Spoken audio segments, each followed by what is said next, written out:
Hi there. I have a question for you. Are you thinking that AI killed service based businesses? I see a lot of people panicking about AI, and rightfully so. A lot of things I used to be able to do or things that I sold are now easy to do with AI. And it really forced a shift in how service based businesses show up. And I really wanted to title this Don't Sell What AI Can Do, Sell What You Can Do with AI. But the truth is that AI did kill execution, and maybe that is a good thing. So let's talk about it. Hi, if you don't yet know me, or maybe forgot, I'm Kimberly Inez Mays. I teach and implement AI for service based businesses so that they can scale with confidence. I demystify technology for those who are supposedly technophobe, and I do it so that everybody feels comfortable in this AI world. And speaking about this AI world, I just said AI killed execution, didn't I? It's not in the execution that people are willing to pay anymore. I used to sell web design many years ago, right? I taught myself web design, web development, and so many businesses needed websites. They still do, but not to the degree that they need it anymore. And truthfully speaking, it was a skill that only a few people had. Before the drag and drop code builders, you needed to know HTML, you needed to know CSS, you needed to know a lot of things about websites that a lot of people really didn't know. That information wasn't readily available anywhere. You needed to have an eye for design, and you needed to also have the skill set, if you're a developer, to take a design and make it scalable to different sizes. You also needed to implement functionality within the website, landing pages, forms, payment systems, shops, you name it. And this was something that people would pay a lot of money for. And yes, execution did burn me out at some point, but it was a skill that people needed. And now, if you look into the tools that are available now, you can build a website literally within minutes. And I've done this many times on this platform where I have gone in and I vibe coded and I got an acceptable website within minutes.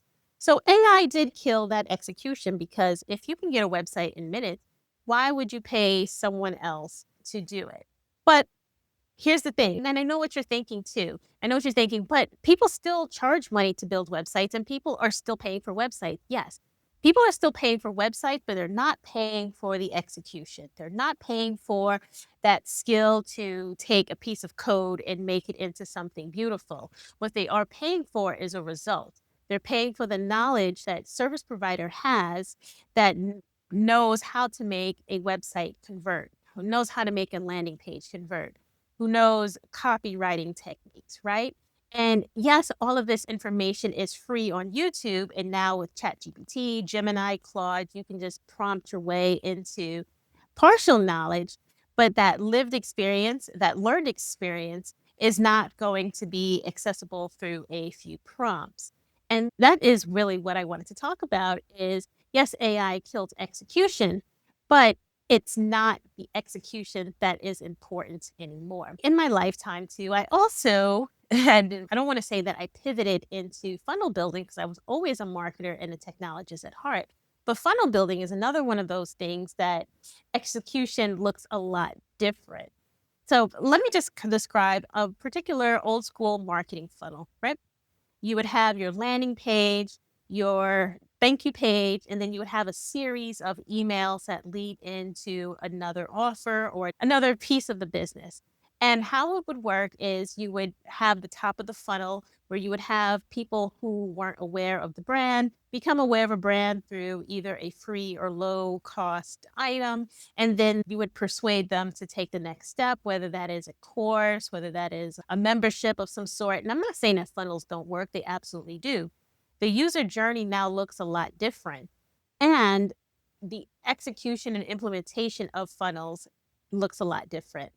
And now businesses really don't have the time or the resources to pay someone to put together a funnel, test it, wait weeks to see if it works, and then build something else. Everything must be done quick, execution must be done fast, and Now with AI, you could build landing pages within seconds. You can test an offer. You could have an offer up within a day or so, and you don't even need to be technical to do those things.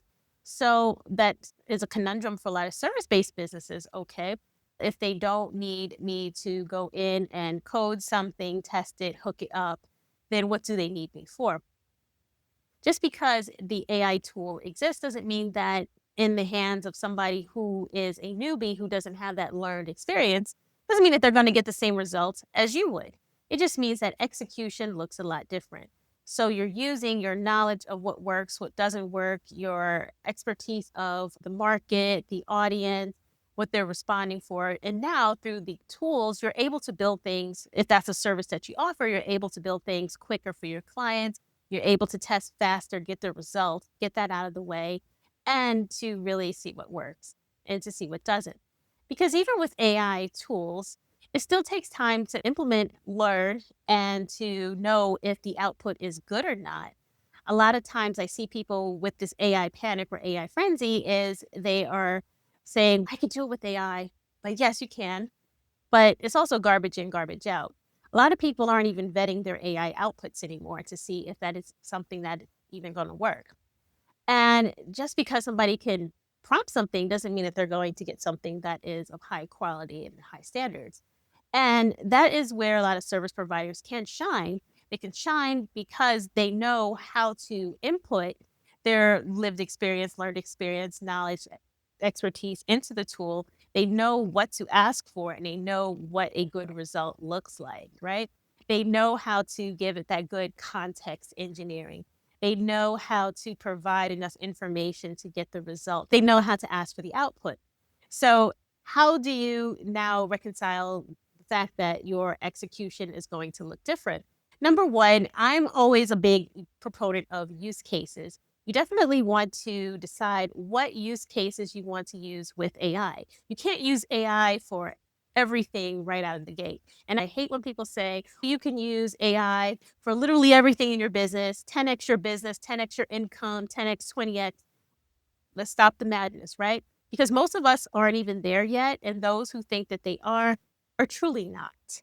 And I say, let's be a little bit more practical in our thinking, especially as we have things that are flying in and distracting us from all different directions. You can't even scroll on Facebook without seeing an ad for something, without seeing somebody using this tool or that tool, and you become squirrel brain and you have invested in 100 subscriptions that you don't even need. First, you need to just sit with yourself. And this is how I teach funnels. And this is how I'm literally going to teach everything. And this is how I teach AI too. You sit with yourself and you say, hey, what are 3 things that I can do that would make a difference and give me a small win? And I'm all about small wins, especially in this new year. Small wins. What can give me some time back? What can give me some efficiency back? What can help me onboard new clients better? What can help me onboard new team members better? What can save an hour of my time, 2 hours of my time, 3 hours of my time? You're not looking to revolutionize and systematize your business and all in one platform all at once. So you want to decide what is the use case that is a bottleneck for you that you can clear a path and say, okay, this is done. And not only is it done, but it's done to my satisfaction, completion, and I trust this process. And if you're not comfortable with 3, pick 1. If you can't decide on 3, pick 1. Whether that's content creation, whether that is marketing, whether that's helping you with sales, whether that's helping you with your team structure and your operations, just pick one little thing. And I'm going to start with the simplest thing, content creation, because everybody uses ChatGPT, Gemini, Claude, whatever, to create marketing copy, content, things of that nature. So think about how much content do you want to create in a day, a week, a month, or something like that? Where is your time getting stuck at? Are you getting stuck at coming up with new ideas? Are you getting stuck at actually creating or writing the content yourself? Are you getting stuck at graphic design? Are you getting stuck at distribution, posting, things like that? Where is the bottleneck? And then you just take 1 to 3 things and you're saying, okay, now how can I apply an AI tool to help me get out of this or help me with this particular problem. I'll give you one example. A couple of years ago, I used to just get severe writer's block when I tried to write emails, right? I think it was just something about just writing the email, writing the perfect format, formula, etc. I had the content ready. It wasn't that I was lost for ideas. It was more of the execution of, all right, getting idea to a format that I like and then getting that into my system. Now I don't have that problem. What I literally do, and I will tell you a lot of my secrets, is that I take a lot of my transcripts, a lot of the things that I've actually said, and I will use AI to use my transcripts from my longer form content and I will make other formats out of it, including email. Now, that would take me all day if I were to do that manually, not including social media posts, shorts, clips, reels, highlights, things of that nature. But now I'm able to do that with a series of tools, series of things that I've coded and created myself, things that I've invested in. Now I've identified that as a bottleneck first, so that clears out space in my calendar and in my life to come up with new ideas to help people, new curriculums, new trainings, and things like that, because now I'm no longer bogged down with that content creation. And that's just an example of me. Maybe your thing is getting your team up and running on a new procedure or process. Maybe it's turning all of this historical knowledge that you might have in your head into actual SOPs or actual onboarding guides. Maybe you've hired new VAs that need to now understand how something works. Maybe you have managers of VAs that need to understand how to acquire and hire new people, what to ask them. Maybe you have hired salespeople or appointment setters who need information about you and your business so that they can go out and get the right leads for you. Whatever the case may be, yes, you can use AI tools to transcribe your voice. You can use AI tools to help you come up with the documentation, the structure, the layout. Even it can come up with slide decks, presentations, and other learning tools, quizzes, even if you want to make sure that the person or people who are helping you can actually do the job. And it can help you with hiring, it can help you with staffing, it can help you with operations, and so much more. That is another side of business that you can use AI for. You can also use AI for measurement to see what's working, what's not. I can literally talk all day about use cases for AI, but I definitely will not. But to bring it back to what I'm saying is that if you're just looking to just stay operating the way you've been operating before and charge for your labor, your execution, the pressing of the buttons and the moving of the widget, you're going to be pretty disappointed in how things are going. People are moving faster and faster now. And now it's time to lean into our learned experience, our thought leadership, our knowledge, rather than just pushing buttons and being a cog in the wheel, because we're all thought leaders in our own right.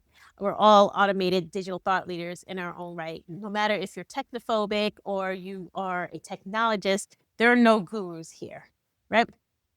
So that's literally all I wanted to say. So I have something for you. It's called the 3 use case AI reset.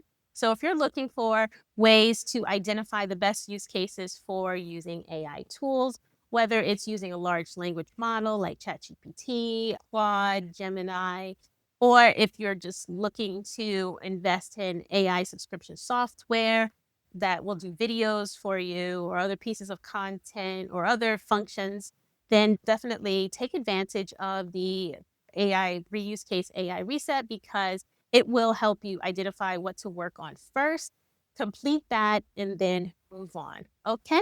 So I thought this was, I hope you thought this was helpful, because I thought this was helpful too. It's always good to just have that reset, have that level set, and just to know that, yes, things are moving really fast, but you can accumulate small wins along the way. And I'll be here with you along the way. Okay. So that's all I got to say about that. Stay tuned, subscribe. And if you like this, please sure to share, because sharing is caring. And I will speak to you later. Bye.